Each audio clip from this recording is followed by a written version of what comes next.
언제나 불러봐도 아름다운 우리 예수님의 이름, 그 예수님을 찬양하는 것이 얼마나 우리에게 복된 일인지 모릅니다. 이 시간 하나님 말씀 신약 성경 에베소서 4장 15절로 16절 말씀 우리가 함께 읽도록 하겠습니다. 자리에서 일어나서 하나님 말씀 받도록 하겠습니다. 우리는 사랑으로 진리를 말하고 살면서 모든 면에서 자라나서 머리가 되시는 그리스도에게까지 다다라야 합니다. 온 몸은 머리이신 그리스도께 속해 있으며 몸에 갖추어져 있는 각 마디를 통하여 연결되고 결합됩니다. 각 지체가 그 맡은 분량대로 활동함을 따라 몸이 자라나며 사랑 안에서 몸이 건설됩니다. 아멘. 전능하시고 자비하신 아버지, 우리의 구원이 주의 말씀에 있사오니 이 시간 세상에 대한 생각에서 벗어나 주의 거룩하신 말씀을 믿음으로 듣고 깨닫게 하셔서 주의 은혜로우신 뜻을 소중히 여기고 주의 뜻대로 열심히 살아서 주를 영화롭게 하는 삶이 되게 하여 주시옵소서. 예수님 이름으로 기도합니다. 아멘. 자리에 앉으시기 바랍니다. 사도 바울은 교회, 우리 성도들의 모임, 교회를 그리스도의 몸에 비유하고 있습니다. 얼마나 적절하고 참 천재적인 비유인지 모릅니다. 우리 몸이 태어나서 자라나가는 것처럼 또 마땅히 자라야 하는 것처럼 그리스도의 몸된 교회도 성장해야 합니다. 그런데 가끔 보면 모든 사람들이 자연스럽게 성장하지 않는 것처럼 교회도 성장하지 않는 경우가 있습니다. 또 교회를 다니고 종교 생활, 신앙 생활은 하더라도 신앙이 성장하지 않는 그런 경우도 있습니다. 그리스도인으로서 성장하지 않을 때 문제입니다. 또는 성장하지 않는다는 사실이 문제라고 느끼지 않을 때 문제입니다. 또는 성장하고 있지 않다는 이 사실로 인해서 아예 고민도 해보지 않는다면 이것이 더 큰 문제입니다. 건강한 교회라면 마땅히 성장해야 합니다. 건강한 몸이라면 마땅히 자라가야 하는 것처럼 교회 역시 성장해야 합니다. 그래서 우리는 영적인 성장에 대해서 진지하게 관심을 갖고 예수 그리스도를 닮아가려 해야 합니다. 이것이 바로 건강한 교회의 특징입니다. 우리가 그동안 건강한 교회는 어떤 교회인가에 대해서 여러 가지로 우리가 배워오고 있습니다. 오늘은 우리가 성장에 초점을 맞추어 건강한 교회의 특징을 살펴보려고 합니다. 그리고 우리의 성장에 가장 큰 관심을 갖고 있는 분이 바로 하나님이십니다. 하나님은 우리가 성장하기를 원하십니다. 하나님은 주의 교회가, 그리스도의 몸된 교회가 성장하기 원하십니다. 양적으로, 수적으로, 외적으로 뿐만 아니라 내적으로, 영적으로, 질적으로 성장하기를 원하십니다. 이것이 창세기 1장에서부터 나와 있는 하나님의 뜻입니다. 하나님께서 우리 인간을 지으시고 그리고 아담과 하와에게 복을 주시면서 말씀하십니다. 생육하고 번성하여 충만하라, 땅을 충만히 채워라, 그리고 다스려라 하는 축복의 명령을 주셨습니다. 이것은 성장하라는 것입니다. 양적으로 성장하라는 이 축복의 말씀을 창세기 1장에서부터 하나님이 주셨습니다. 하나님은 양적으로 성장하기를 원하십니다. 물론 인간의 타락과 불순종으로 이 하나님이 주신 축복의 명령이 위협되는 지경에 이른 적도 있습니다. 바로 노아 시대입니다. 수많은 사람들이 하나님께 불순종하고 악행을 했기 때문에 하나님께서 그들을 다 물로 심판하셨습니다. 하지만 노아와 그 가족 8명을 살려두시고 방주에서 나오게 하신 후에 창세기 1장에서 주신 그 똑같은 축복의 명령을 노아와 가족들에게 주십니다. 생육하고 번성하여 땅에 충만하라. 영적인, 양적인 성장, 외적인 성장이 바로 하나님의 뜻이기 때문입니다. 거기에 머무르지 않았습니다. 하나님은 자식을 낳지 못하는 아브라함을 부르셨습니다. 그리고 그에게 축복하셨습니다. 약속을 주셨습니다. 어떤 약속입니까? 내 자손이 하늘의 별과 같이 바다의 모래와 같이 그렇게 많게 될 것이다 하는 이 양적인 성장의 축복을 약속하셨습니다. 하지만 아브라함의 현실이 어떠했는지 우리는 잘 압니다. 100세나 되어서 간신히 아들 하나 얻었습니다. 이삭이 나왔는데 이삭도 역시 아기를 가지는데 어려움을 겪었습니다. 그래서 레베카를 통해서 나이가 많이 들어서야 쌍둥이 에서와 야곱을 하나님께서 주셨습니다. 그런데 그 중에 또 에서는 하나님이 택하지 않았습니다. 오직 하나 야곱을 통해서 하나님이 아브라함에게 약속하셨던 그 양적인 축복의 말씀을 야곱에게 주시고 그를 통해 이루겠다고 말씀하십니다. 그리고 과연 그를 축복하셨습니다. 12명의 아들을 낳게 되었습니다. 하지만 그들의 번성하고 양적으로 성장하는 길이 순탄하지만은 않았습니다. 기근을 겪어야 했고 마침내 70명의 가족이 애굽 땅으로 내려가게 되었습니다. 하나님은 그곳에서도 일찍이 아브라함에게 약속하신 대로 이스라엘 백성들 야곱의 12 아들들을 통해서 이스라엘 민족이 양적으로 성장하도록 축복하셨습니다. 그래서 이제는 애굽 땅에 살면서 점점 이스라엘 백성의 수가 많아지니까 애굽의 바로 왕이 위협을 느끼기 시작했습니다. 그래서 모세가 태어날 때쯤 돼서는 모든 남자아이들을 다 죽여 없애라는 아주 끔찍한 명령을 내렸습니다. 하나님의 주신 그 축복의 말씀과 약속에 정면으로 어긋나고 도전하는 사람을 죽이라는 그 끔찍한 명령을 내렸습니다. 하지만 그곳에서도 하나님은 이스라엘 백성들을 보호해 주셨습니다. 그리고 그들이 더 번성하고 양적으로 성장하도록 축복해 주셨습니다. 그리고 마침내 그들을 애굽 땅에서 건져내어 약속의 땅으로 들어갈 수 있도록 하나님께서 인도해 주셨습니다. 고비고비마다 역사의 고비고비마다 개인들의 삶의 고비고비마다 하나님은 창세기 1장에서 약속하신 그 번영과 번성과 축복 그 약속을 잊어버리지 않았습니다. 아브라함에게 하셨던 그 약속을 잊지 않으셨습니다. 그리고 그것을 다 하나하나 실현해 나가셨습니다. 이것은 심지어 이스라엘 백성들이 하나님의 말씀에 불순종했을 때에도 마찬가지였습니다. 그들은 하나님 말씀에 불순종하고 우상을 섬기다가 포로로 바벨론에 잡혀가게 되었습니다. 하나님이 그들을 심판하셨습니다. 하지만 하나님은 아브라함에게 하신 약속, 아니 창세기 1장에서 하신 약속, 창세기 3장에서 하신 약속, 그 숱한 약속들을 잊지 않으셨습니다. 그리고 포로 생활하는 그들에게도 이런 말씀을 주십니다. 너희들이 그곳에 가서 비록 지금 하나님의 심판을 받고 살지만 예레미야 선지자를 통해서 말씀하십니다. 그곳에 가서 장가가라, 시집가라, 자녀들을 결혼시켜라. 그리고 그곳에 살면서 정착하고 뿌리 내리고 살면서 번성해라 하는 이 말씀을 명령을 주셨습니다. 그곳에서 번성하여 줄어들지 않게 해라.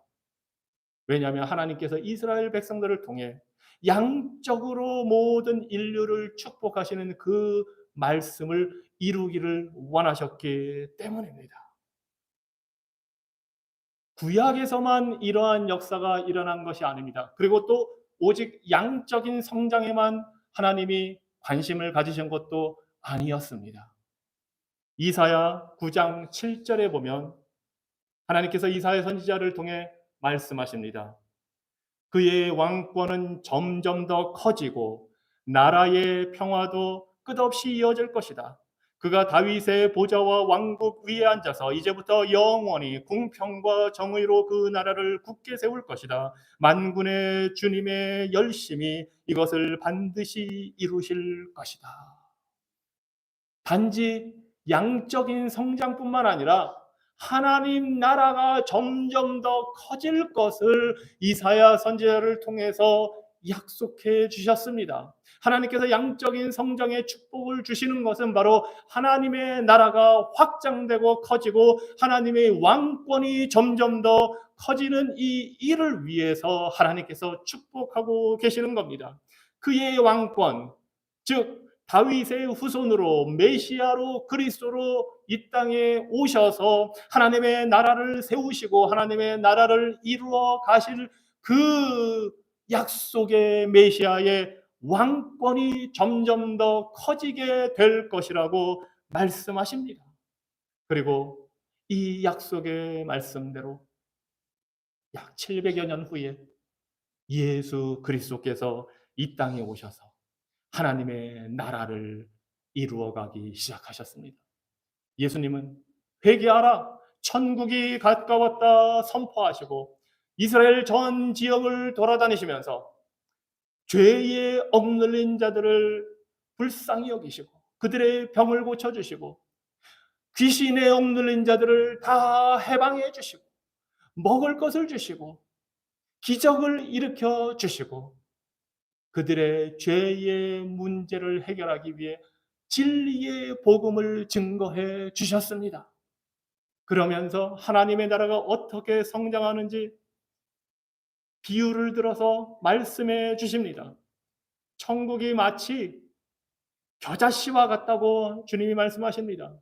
아주 작은, 그 당시 이스라엘에서는 제일 작은 씨로 여겨지는 그 겨자씨가 땅에 떨어져서 자라기 시작하면 새들이 날아와서 그 둥지를 틀 정도로 큰 나무로 자란다는 그 사실을 비유로 말씀하시면서 하나님 나라가 이렇게 왕성하게 성장하고 양적으로 커지고 번창할 것을 말씀해 주셨습니다. 그리고 예수님이 친히 그 씨앗이 되셨습니다. 예수님은 기적을 베풀고 사람들의 그 필요를 채워주셨을 뿐만 아니라 사람들이 가지고 있는 죄의 문제가 가장 핵심이라는 사실을 아셨기 때문에 그 죄의 문제를 해결하시기 위해서 친히 자신이 씨앗이 되어 십자가에 못 박혀 죽으시고 장사되셨고 3일 만에 다시 살아나셔서 하나님의 나라가 죽음으로 끝나는 것이 아니라 부활로 인해 번성하게 될 것을 보여주셨습니다. 700년 전에 이사야 선지자가 예언한 것을 그대로 성취하시면서 그 예언을 이루시면서 하나님의 나라가 성장할 것을 보여주셨습니다. 그리고 그 예수 그리스도의 부활하신 주님의 그 모습을 보고 성령의 역사하심을 오순절에 받은 제자들이 담대하게 나가서 복음을 증거할 때에 수많은 사람들이 회개하며 예수님께 돌아오는 역사가 나타났습니다. 제자들이 복음을 전하면 아주 적대적인 환경 속에서도 3,000명의 유대인들이 회개하며 돌아오고 5,000명이 회개하며 돌아오는 역사가 제자들의 복음 증거를 통해서 이루어지게 되었습니다. 오순절 성령의 역사와 진리의 말씀인 능력의 말씀을 통해 하나님 나라가 임하고 교회가 세워지고 성장해 나가기 시작했습니다. 그래서 사도행전에 보면 하나님의 말씀이 계속 퍼져나가면서 제자들의 수가, 예수님을 믿는 사람들의 수가 부쩍 늘어났다고 말씀합니다. 심지어 예수님을 대적하던 제사장들마저도 이 믿음에 순종하는 사람들이 많아졌다고 보고합니다. 그리고 그 이후로 인류 역사 2000년 동안 주님의 교회는 성장해 왔습니다. 사도 바울과 사도들의 복음 증거를 통해서 그 당시 로마 제국 모든 영토에 복음이 증거되었습니다. 그리고 그 복음을 통해 세워진 교회의 또 전도의 선교의 역사를 통해 유럽을 통해서 복음이 전해지고 인도까지도 복음이 증거되고 그리고 마침내 이 복음을 통해서 세운 교회들을 통해서 아시아로, 아프리카로, 온 대륙으로 복음이 퍼져나가기 시작했습니다. 19세기가 되면 영국과 미국에 있는 교회의 많은 성도들이 선교에 대한 열심을 갖고 헌신하면서 복음을 적극적으로 증거하기 시작했습니다. 윌리엄 캐리 선교사가 인도로 가고, 허드슨 테일러가 중국으로 가고, 모든 선교사들이 각 대륙으로 퍼져나가기 시작했습니다. 그리고 그 복음 증거를 통해서 오늘 우리가 이곳에서 예배드리고 하나님을 찬양하고 있는 것입니다. 얼마나 놀라운 사실인지 모릅니다. 하나님의 나라는 정체되어 있지 않습니다. 성장합니다. 양적으로 외적으로 성장합니다. 예수님께서 또 다른 비유인 누룩의 비유에서 말씀하신 것처럼 누룩, 이스트가 빵을 굽는데 조금만 들어가도 그 빵이 마치 크게 부풀어 오르는 것처럼 하나님의 나라, 하나님의 교회는 성장합니다.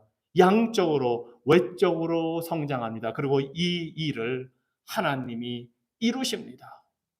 교회가 한 일은 씨앗을 뿌려라, 복음의 씨앗을 뿌려라 하는 그 말씀에 순종해서 전도하는 것뿐입니다. 선교하는 것뿐입니다. 그러면 하나님께서 그 전도라는 수단을 통해서 하나님의 교회가 세워지게 하시고 믿는 자들이 생기게 하시고 회심하게 하는 역사를 성령을 통해 일으키셔서 점점 주의 교회가 성장하게 하십니다.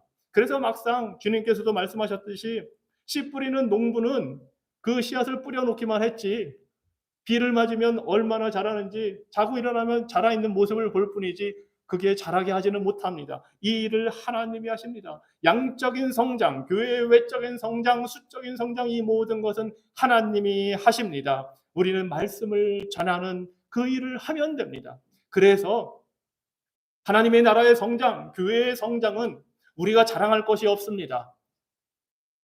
어느 한 설교자의 노력으로 되는 것이 아닙니다. 하나님은 설교자를 이용하시고 선교사들을 이용하시고 모든 사람들을 활용하시지만 성장하게 하시는 분은 하나님이십니다. 사도 바울이 얘기한 대로 나는 씨를 심었고 아볼로는 물을 주었고 자라게 하시는 이는 하나님이시다. 그래서 하나님의 나라가 성장하고 확장되고 양적으로 늘어나는 것 우리는 감사할 것뿐입니다. 우리가 자랑할 것이 없습니다.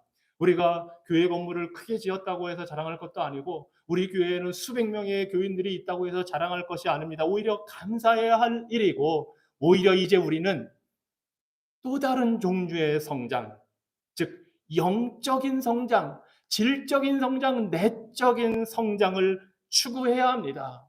이것은 교회가 크건 작건 상관이 없습니다. 많이 모이건 적게 모이건 우리처럼 빌려서 예배를 드리건 우리 건물을 갖고 있건 상관없이 우리가 추구해야 할 일입니다. 왜냐하면 우리 하나님은 무엇보다도 우리의 영적인 성장을 원하시기 때문입니다. 그것이 오늘 에베소서 4장 15절의 말씀입니다. 우리는 사랑으로 진리를 말하고 살면서 모든 면에서 자라나서 머리가 되시는 그리스도에게까지 다다라야 합니다. 또한 베드로후서 3장 18절에서 베드로 사도가 이렇게 말씀합니다. 우리 주 곧 구주 예수 그리스도의 은혜와 그를 아는 지식에서 자라가라. 명령의 말씀입니다. 하나님이 우리가 성장하는 것, 영적으로 자라는 것을 원하시기 때문에 명령하십니다. 자라가라. 자, 그런데 외적인 성장은 눈에 보이는 것이지만 우리가 어느 정도 측정할 수 있습니다. 하지만 영적인 성장, 내적인 성장, 이것이 과연 무엇일까요? 어떤 모습이 우리가 영적으로 성장했다고 할 수 있을까요? 그래서 저는 여러분과 자라지 못한 모습, 미성숙한 모습, 그것을 한번 살펴보고 또 반대로 성숙한 모습, 성장한 모습을 말씀에서 한번 살펴보려고 합니다. 마가복음 4장에 보면 예수님께서 제자들과 함께 갈릴리 호수, 갈릴리 바다를 건너가는 장면이 나옵니다. 많은 사역을 하시고 예수님께서 밤에 제자들과 함께 갈릴리 호수를 건너갑니다. 갈릴리 호수는 아주 그 낮은 곳에 위치했기 때문에 언제 어디서 골짜기를 통해서 바람이 불어올지 모르고 바람이 한번 불어오면 큰 풍랑이 일어나기로 유명한 호수입니다. 그곳을 건너가고 있습니다. 예수님은 피곤해서 잠을 주무시고 계셨습니다. 우리 예수님은 참 인간이십니다. 그래서 피곤해 하십니다. 예수님도 식사를 하셔야 되고 화장실도 가야 되고 찔리고 다치면 아픔을 느끼는 우리와 똑같은 참 사람이십니다. 그래서 예수님이 주무시고 계셨습니다. 그런데 갑자기 풍랑이 일기 시작합니다. 제자들은 그 위험을 벌써 느꼈습니다. 그래서 막 어떻게든 그 풍랑을 뚫고 나가려고 애쓰는데 마음대로 되지 않습니다. 마침내 풍랑이 크게 너무나 커지니까 자신들의 노력으로는 어떻게 할 수 없으니까 베개를 베시고 주무시는 그 예수님을 흔들어 깨웁니다. 선생님, 우리가 죽게 된 것을 그냥 모른 채 하실 겁니까? 하고 예수님을 막 흔들어 깨웠습니다. 부르짖었습니다. 살려달라고 예수님께 부르짖었습니다. 그래서 예수님은 일어나셔서 바람을 꾸짖어서 즉시 그 풍랑이 잠잠하게 하셨습니다. 우리 예수님은 참 하나님이십니다. 참 인간이실 뿐만 아니라 하나님이시기 때문에 바람과 바다를 마음껏 다스리시는 분이십니다. 보통 풍랑이 이렇다 잠잠해져도 시간이 걸리게 마련 아닙니까? 그 물살이 점점 줄어드는데 시간이 걸리는데 예수님께서 바람을 꾸짖고 바다를 꾸짖으시니 그 즉시 잠잠하게 되었습니다. 그 예수님께서 제자들을 보시면서 말씀하십니다. 너희들이 이렇게 힘든 상황을 겪고 있었는데 나만 잠을 자고 있었구나. 날 잘 깨웠다. 너희들의 부르짖음을 듣고 내가 일어나 바람을 잠재웠다. 잘하였다. 믿음이 큰 자들아. 이걸 그대로 받아들이시면 여러분은 성경을 지금 잘 안 읽으신 겁니다. 예수님이 바람과 바다를 꾸짖어서 다 잠잠케 하시고 제자들을 향해서 왜 이렇게 무서워하느냐? 왜 이렇게 믿음이 없느냐? 우리가 볼 때에는 삶의 어려움을 당했을 때, 죽을 위기가 되었을 때에 주님 살려주십시오 주여 부르짖으면 우리 주님께서 들어주시고 잘했다 너의 믿음이 크다 칭찬하실 것 같았는데 지금 이 순간에 예수님께서 제자들을 향해 너는 왜 그렇게 믿음이 없느냐 왜 두려워하느냐 하십니다. 아니 배 안에 예수님이 있는데 이 제자들이 기적을 처음 경험한 거 아닙니다. 예수님께서 수많은 사람들을 고쳐주시고 예수님께서 수많은 귀신을 쫓아내시고 이 모든 거 다 경험했습니다. 예수님의 권위와 능력을 다 경험했습니다. 그런데 이 순간 심지어 예수님이 그 배 안에 같이 계시는데도 우리가 볼 때는 살려주십시오 부르짖었기 때문에 예수님이 칭찬해 주실 것 같았는데 아니라는 겁니다. 미성숙한 아직 자라지 못한 사람들의 모습입니다. 예수님이 옆에 있는데도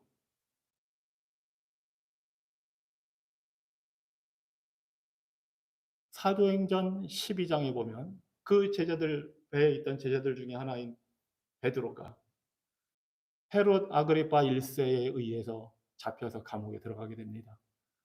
당시 유대인들은 특히 유대 종교 지도자들은 복음이 커지고 예수님을 믿는 사람들이 많아지고 양쪽으로 성장하니까 그것을 보고 두려워했고 미워했고 어떻게 해서든 예수를 잡아 죽인 것처럼 예수님의 제자들을 잡아 죽이려고 혈안이 되었습니다. 그래서 예수님의 제자였던 야고보를 먼저 잡아서 칼로 목을 쳐서 죽였습니다. 그랬더니 유대 종교 지도자들과 유대인들이 좋아합니다. 그랬더니 이 헤롯 아그리파가 잘됐다. 이 기회에 베드로도 잡아 죽이자 해서 베드로를 옥에 가뒀습니다.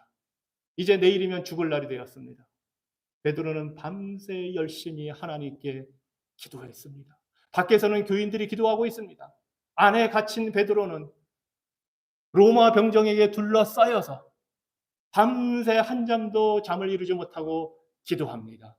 주님 살려 주십시오. 이렇게 이해하시면 또 속으신 겁니다. 베드로는 잠을 자고 있었습니다. 그것도 심히 깊게 잠들어서 천사가 와서 그냥 깨워도 안 되니까 옆구리를 걷어차야만 일어날 정도로 베드로는 잠이 들었습니다. 아니, 그 상황에 내일이면 죽어야 될 상황인데 당연히 기도해야 되지 않겠습니까? 당연히 주께 부르짖어야 되지 않겠습니까? 그런데 베드로는 그냥 잡니다. 우리가 볼 때는 어떤 모습이 더 멋있고 믿음이 커 보입니까? 주여 주여 부르짖는 모습 아닙니까? 베드로가 잠잤다고 하면 베드로는 예수님께서 세우신 수제자니까 제가 만약에 그런 상황에서 새벽기도 안 나오고 집에서 자고 있다 그러면 여러분이 어떻게 생각을 하시겠습니까? 아, 영성이 없어서. 베드로가 영성이 없는 겁니다, 지금. 베드로는 잤습니다. 사도행전 27장에 보면 큰 풍랑을 당한 사람이 또 한 명 있습니다. 이번에는 지중해 바다에서 로마로 잡혀가는 그 배 위에서 사도 바울은 큰 유라굴라라는 큰 풍랑을 겪었습니다. 그런데 사도 바울 역시 주님 살려주십시오 하는 장면이 없습니다. 오히려 그 배의 선장과 자신을 호송해가는 유대인 로마 백부장을 향해서 이번 항해가 위험할 것 같으니 가지 말자고 먼저 경고합니다. 그래도 막 가니까 이런 일이 있을 줄 알았다 하고 오히려 그 사람들을 나무랍니다. 그러면서 주님께서 우리를 보호해 주실 것이니 죽지 않을 것이다. 염려하지 말아라. 그래서 배에 있는 모든 화물 다 던져버리고 식량마저도 다 던져버릴 지경이 되었지만 몇 날 며칠을 바람과 파도 속에서 풍랑 속에서 해도 달도 별도 못 보는 그런 상황이었지만 사도 바울은 오히려 담대하게 사람들을 위로하고 그들을 격려했습니다. 그런데 그 장면 어디에도 사도 바울이 하나님께 부르짖었다는 장면이 나오지 않습니다. 우리에게 모범을 보이기 위해서라면 충분히 그럴 만도 한데 하나님이 그런 기록을 하지 않으셨습니다. 왜냐하면 영적으로 성장한 사람, 영적으로 질적으로 내적으로 성숙한 사람은 예수님이 옆에 없는 것 같아도 그 안에 계시기 때문에, 아니 그 사람이 바로 예수 그리스도 안에 연합되어 있기 때문에 죽음을 두려워하지 않습니다. 내일 죽는다 해도 그것 때문에 울고불고 살려주십시오 하는 것이 아니라 오히려 하나님의 뜻을 구합니다. 사도 바울에게는, 베드로에게는 하나님의 뜻이 감옥에 갇혀있건 풍랑에 있건 말씀을 선포하고 증거해서 하나님의 나라가 확장되게 하는 것이기 때문에 내일 죽게 되더라도 하나님이 필요하다면 살려주실 것이고 그 역할이 다 끝났다면 걷어가실 것이기 때문에 두려워하지 않습니다. 그래서 살려달라고 부르짖을 필요가 없는 겁니다. 그것이 성숙한 모습, 영적으로 성장한 자의 믿음의 모습입니다. 내 뜻을 구하는 것이 아니라 하나님이 원하시는 뜻을 구하는 것. 그래서 부르짖어도 크게 부르짖을 수 있고 조용히 기도할 수 있습니다. 형태가 중요한 것이 아니라 내용이 중요합니다. 나를 살려달라고 부르짖기만 한다면 오히려 베드로처럼, 바울처럼 그렇게 부르짖지 않아도 조용히 하나님의 뜻을 구하는 것이 더 영적으로 성숙한 자의 모습입니다. 미성숙한 사람은 예수님이 이 배에 같이 타고 계셔도 두려워하고 불안해합니다. 성숙한 자는 예수님은 보이지 않지만 예수님이 내 안에 계시고 내가 예수님 안에 같이 거하기 때문에 두려워하지 않습니다. 삶의 문제로 울며 불며 하지 않습니다.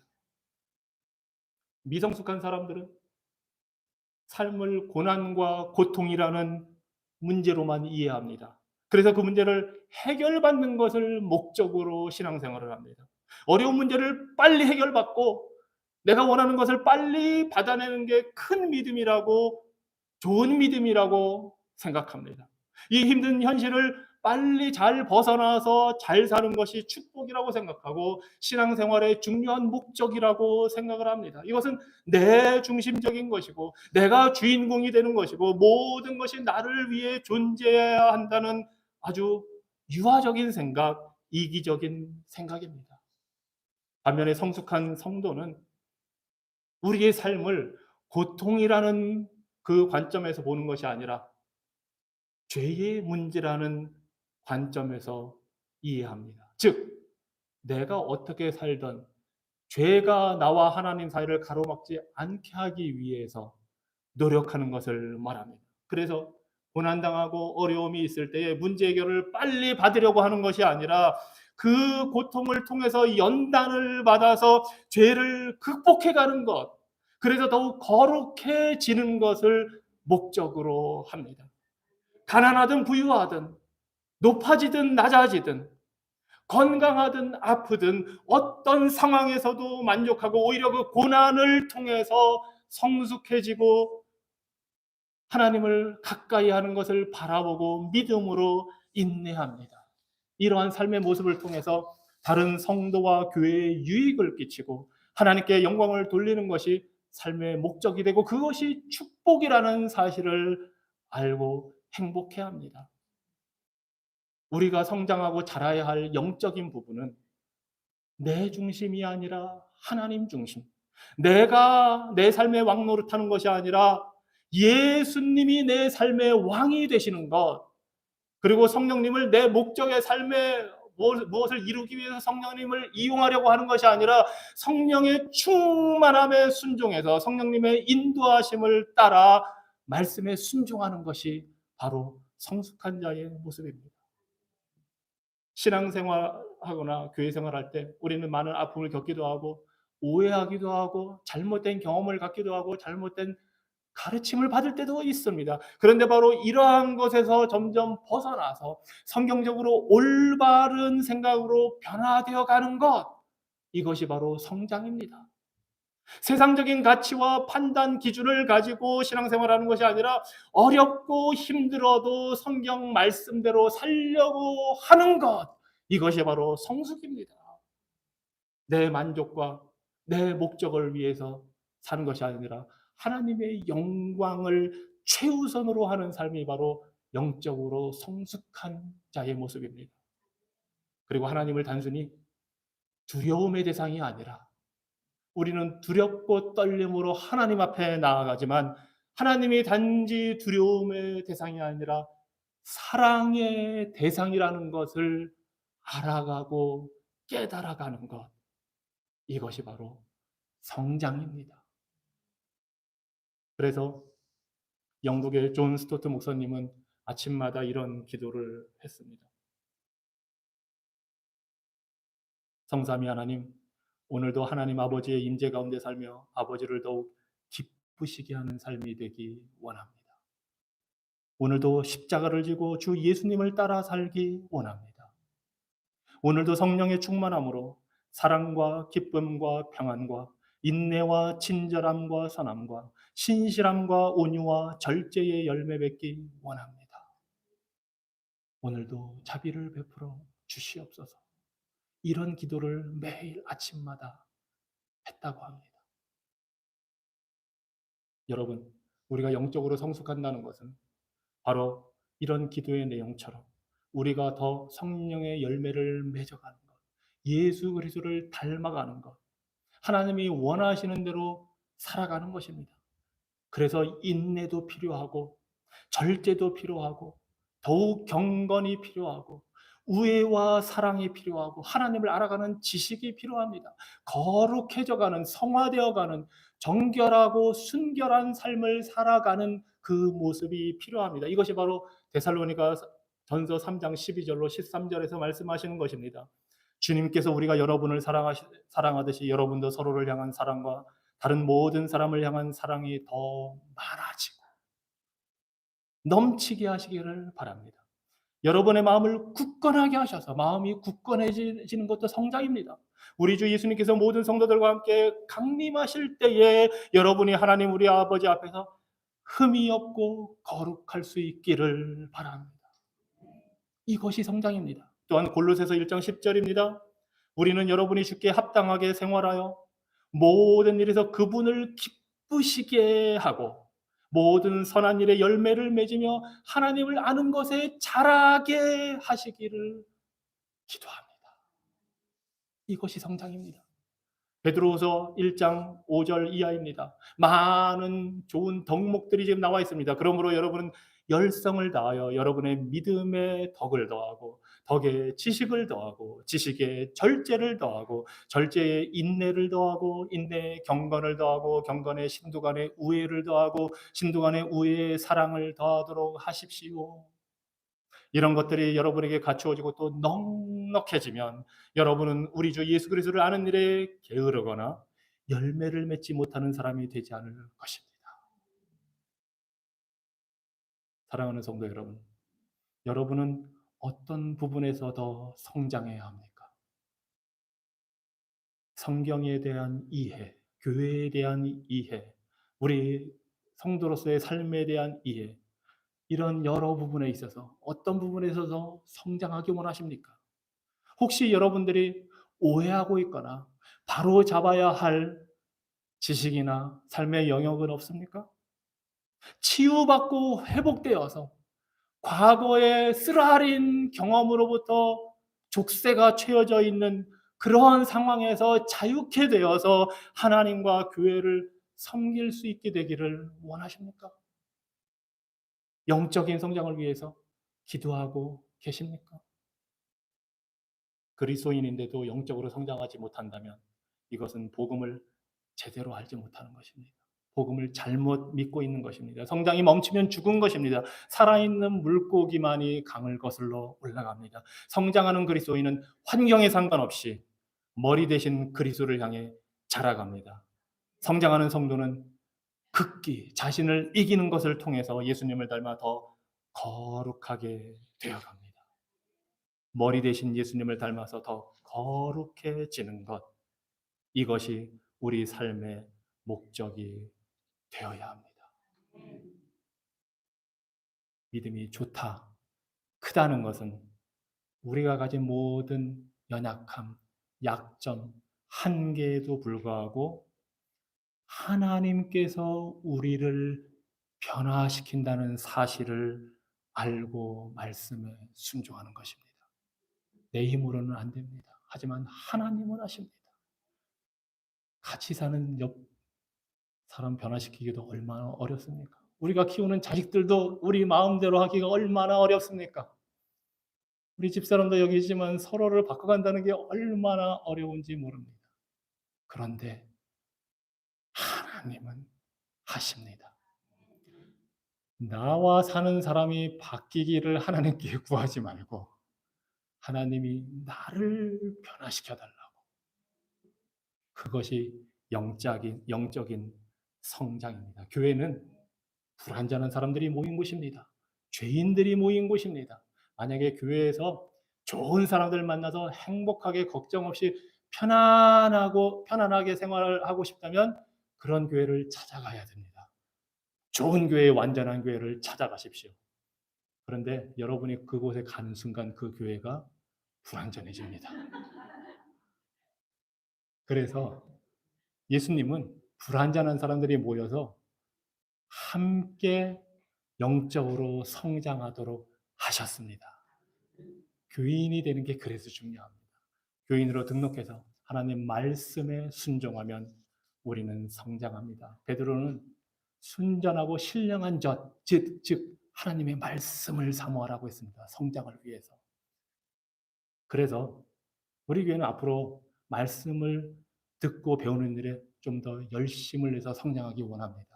지금 성경 통독도 하고 있고 우리 박규하 장로님이 성경 공부도 인도하고 있고 저는 앞으로 우리 교회에서 리더들이 성경 공부를 같이 이끌어갈 리더들이 많이 나오기를 기대하고 준비하고 있습니다. 여러분들이 그런 리더가 되어서 성경 공부 모임을 만들고 같이 성장해 나가는 모습을 저는 보기를 원합니다. 그것이 우리 주님이 원하시는 아름다운 모습이기 때문입니다. 그래서 그런 모임에 적극적으로 참여하시고 그를 통해서 우리를 변화시켜 나가시고 성장하게 하시는 하나님의 은혜를 체험하기를 주님 이름으로 축원합니다. 기도하겠습니다. 하나님, 불완전한 죄인을 우리가 무엇이길래 사랑해 주시고 예수 그리스도를 통해 우리를 구원하여 주시고 우리가 번창해 가는 하나님 나라의 백성이 되게 하여 주시고 예수 그리스도의 몸이 되게 하여 주셔서 우리가 영적으로 성장하게 하시니 주님, 그 은혜와 그 사랑과 지혜와 능력을 우리가 다 어찌 말로 표현하며 주께 감사할 수 있겠나이까. 주님, 주님께서 말씀하신 대로 우리가 주님을 기쁘시게 하고 주님을 아는 것에 잘하며 예수 그리스도를 닮아 머리 대신 주님께 이루도록 성장할 수 있도록 우리를 주의 영과 진리로 다스려 주시옵소서. 예수님 이름으로 기도합니다. 아멘. 이제는 인내와 위로의 하나님이 우리로 하여금 그리스도 예수를 본받아 서로 뜻이 같게 하여 주사 한 마음과 한 입으로 하나님 곧 우리 주 예수 그리스도의 아버지께 영광을 돌리는 삶이 되도록 성부와 성자와 성령의 이름으로 축원하노라.